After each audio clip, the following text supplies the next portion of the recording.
Hi, I'm Steve Bhaerman, and I'm so happy to be with you today. I wish I could be there in physical person so I could see you, but next best thing, you can see me. I have been the co-author with Joseph McCormick of Reuniting America, a toolkit for changing the political game. And I want to give you a little background about how I got involved with that and some of my work so that you see where I'm coming from. Now, my background in school and education was political science. Now, I have to tell you, I never got quite as far in political science to where I actually got to dissect a politician in poli-sci lab. I always wanted to, never quite got there. Over the years, my most recent career has been performing cosmic comedy as Swami Bhayandananda, the cosmic comic. And over the course of doing that, over the past 25 years, I've been exposed to a lot of holistic practices. And so as I reflected upon my training in politics and some of the new things I was learning about the more holistic conversation, I began to wonder, what would it be like to actually heal the body politic? And I got the opportunity to explore that about 8 years ago when I met Bruce Lipton, who's a cellular biologist who had written a book called Biology of Belief. And so Bruce and I began to collaborate on the book, which we called Spontaneous Evolution, Our Positive Future, and a Way to Get There from Here. And this really offers a much more global, holistic picture of where we've been as a species and where we might be going, and how this relates to politics as usual and politics as unusual. So the very brief thesis of our book, again, Bruce is a cellular biologist, is that the next phase of human evolution, because evolution always includes greater connection and greater awareness, that the next phase of human evolution is that we recognize that we are all cells in the body of a superorganism called humanity. Now, our body has a community of about 50 trillion cells, and these cells all get along. We have what we call universal health care under the skin. We have full employment. We have no cell left behind. It's a perfect political system. And so the sociopathogens get to be curtailed in that system. Now we have 7 billion human beings, and we are coming to the realization, interestingly, modern New Age science is coming to tell us what our ancient spiritual teachers have been saying for millennia, that really we are all in this together, that we are all connected, that really we are cells in the same organism. And this may sound like some great idealism, but because of the multiplicity of crises we face today, that ideal, I believe, has to become the real deal if we are to thrive, let alone survive, this next period of time. And so the transpartisan view of politics is a natural fit for what I learned in my work with Bruce Lipton. Now, I first heard about Joseph McCormick about 6 or 7 years ago. It was through somebody who perhaps you know, Jeff Golden, who lives right there in Ashland. And Jeff told me about a group that he had convened with a right-wing talk show host from Medford, and they got about 500 people together to show the movie From Freedom to Fascism, Aaron Russo's movie. And what happened was there are roughly the same number of progressive and conservative people in the audience. At the end of this movie, everybody stood up and cheered. And so that was my first introduction to Joseph McCormick and his work. And I met Joseph in in 2008, and we became friends. And interestingly, even though we are coming from completely different places, we recognized that we were going to the same place, a more integrated view of politics. And I very much, have been a close friend with Joseph. I still am, and I respect that right now.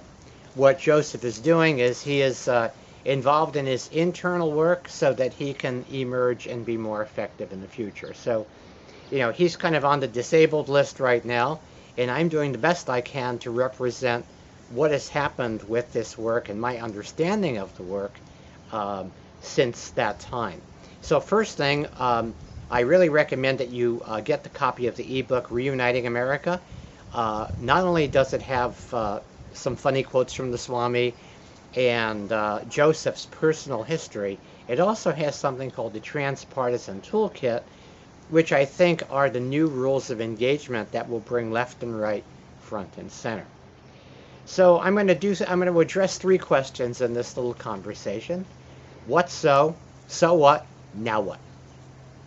Now what so is that there is a great evolutionary upwising taking place. People are waking up and wising up to the fact that we have a very broken system. In fact, Swami's joke, which I'll share with you, that always gets a big laugh, is we have a deeply divided body politic.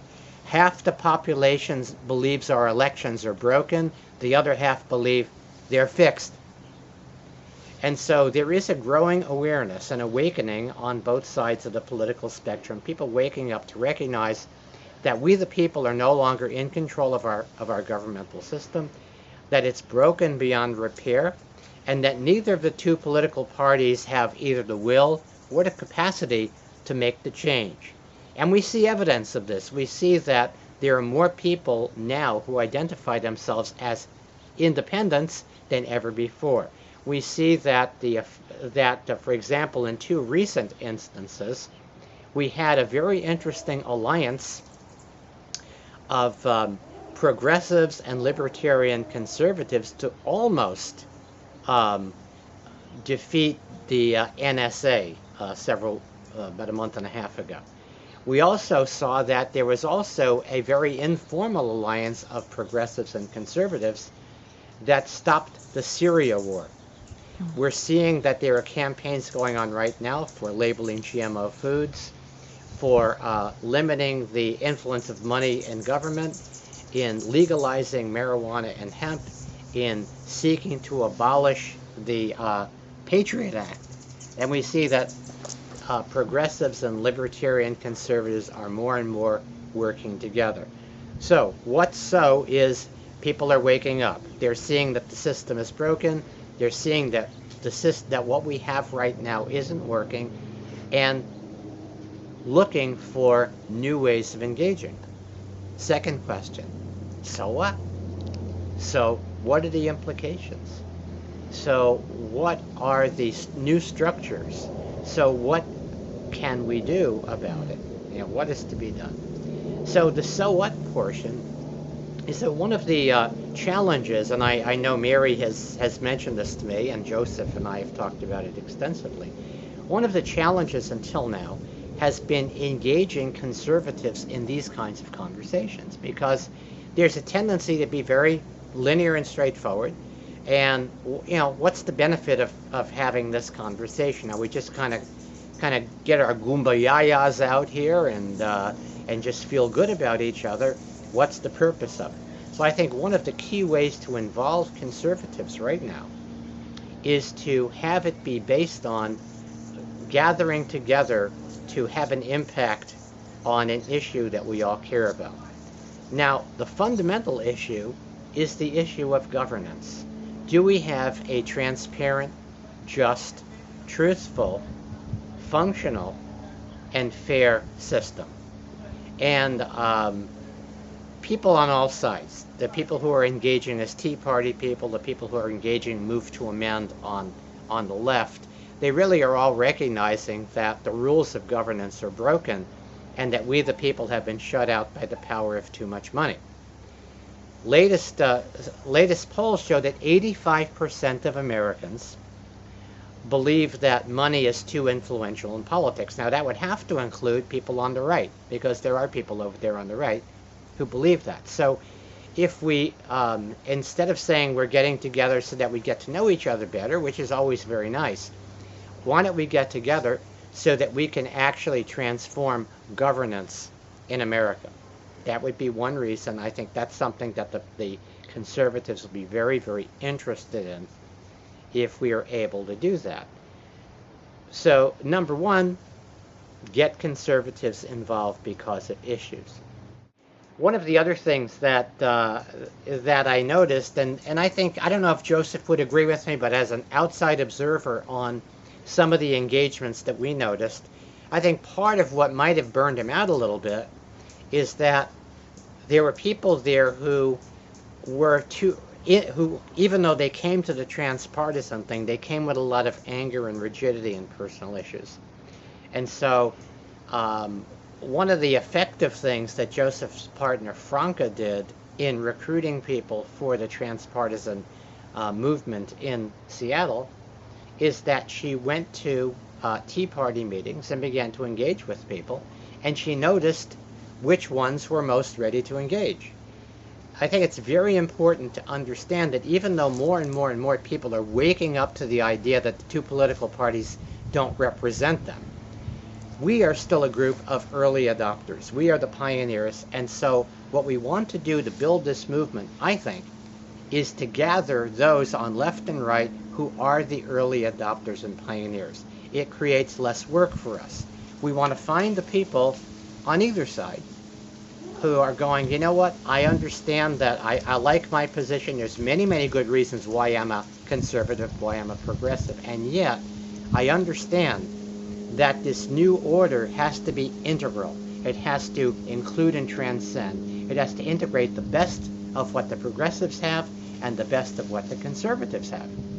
And so people who have that openness are the perfect people to become the active conveners of this movement. So now we get to, so what? So what do we do? So how do we actually do this? So I would say that there's important conversations that need to take place right now. Conversations. And the first conversation is a conversation to transform governance. We know the system is broken. We have a lot of complaints about it. But as Van Jones pointed out, Martin Luther King's speech was not, I have a complaint. So how do we take the people who are ready to turn those complaints into proactive activity? How do we gather those people first? Because those will be the people who are easiest to work with. They will understand why we're doing what we're doing, and they will accelerate the conversation. So perhaps the first conversation is a conversation about governance. What is America's, what is the implications of the Declaration of Independence, which might be our vision statement, why we exist, and the preamble to the Constitution, which might be our mission statement, what the mission of government is. We just saw the Tea Party seek to shut down the government. And from Bruce Lipton's point of view as a biologist, he would say, well, that's like choking off the nervous system and paralyzing our whole system.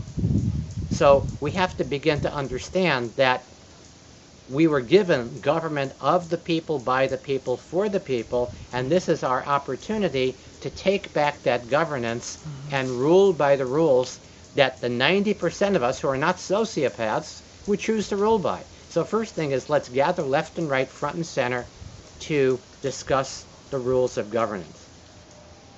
The second conversation would be, which is following on that, an integral conversation. What are the functional iterations of progressivism and the most functional iterations of conservatism? And I've come up with two questions which I think will evoke those answers. What do we wish to conserve, and how do we want to progress? And then the next level of question would be asking the conservatives, what do you most admire about progressives? And asking the progressives, what do you most admire about conservatives? Because that will allow a reflection of what other people, how other people see our most helpful qualities.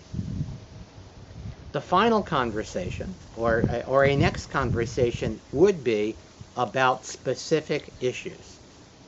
And I would say that it's to gather people together to work on the issues. I would say perhaps the most important issue is the issue of how people are elected and the influence of money.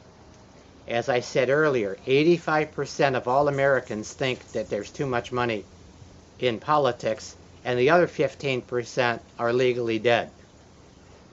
So it's important to understand that there's an overwhelming consensus on that, and that the value of a transpartisan movement right now is to articulate those things that we have in common and use that as a solid wedge to move forward as a movement.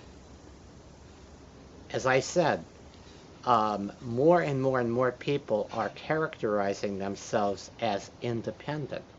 So what would this may sound like anarchists of the world unite, but what would a united independent political movement look like? What issues would we absolutely agree on? Can we agree on certain rules of governance so that, number one, we establish a playing field, like the founders of this country did?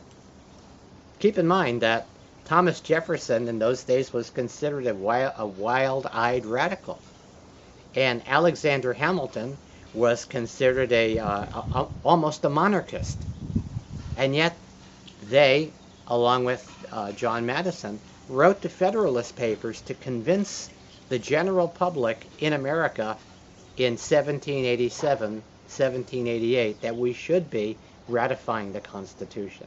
They recognized that united we stand, divided we fall. And I think that that's a very important principle. Joseph reiterated that many times. It's a very important principle. And I think that conservatives would relate to this by saying that we have a dysfunctional system, and it's dysfunctional because the American people have been intentionally divided and conquered, disunited, so that they could not, until now, reach a consensus about what the fair and just rules of governance should be. And if we focus only on that, the fair and just rules of governance, we will transform the system, and the process of decision-making will be much more functional. So I'm hoping that this has been helpful to you. I strongly suggest that you read the Reuniting America ebook, and as a shameless self-promotion, because who else is going to do it? I highly recommend that you read Spontaneous Evolution, the book I wrote with Bruce Lipman. So many times I'll be in a conversation and somebody will mention something about biology or physics or studying of psychic phenomena or outside-the-box science or economics or politics or our founding fathers and so on, and I'll go, oh yeah, that's in Spontaneous Evolution. It's all there. It's a integrated and very deep and thorough conversation that seeks to weave together where we are right now and the evolutionary process that we're going through right now. The transpartisan movement is an evolutionary process. You're seeking to create a new emerging system that includes and transcends what we've had, takes the best of what we had and provides something else that is way, way, way more functional. In understanding how all of these fit together, the fact that modern science and ancient wisdom are now saying the same thing, the fact that economics, politics, psychology, spirituality, and biology are all the same conversation, that will be very, very helpful. So I strongly suggest that you do that. If you order it from my website, wakeuplaughing.com, you'll get a study guide for free. I'll send you a PDF of the study guide and 3 ancillary articles that didn't make it into the book but amplify certain issues of culture, economics, and politics. So again, I want to thank you so much for the work that you're doing. If you want to reach me, I'm at swamib1@gmail.com. And my website's wakeuplaughing.com. And my new project is Evolutionary Upwising. If you're interested in finding out more about that, send me an email, talk to Mary, and we will be in touch. I look forward to seeing you next spring when I'm up in the Ashland, Medford area. And as the Swami would say, namaste and namasko. Bye.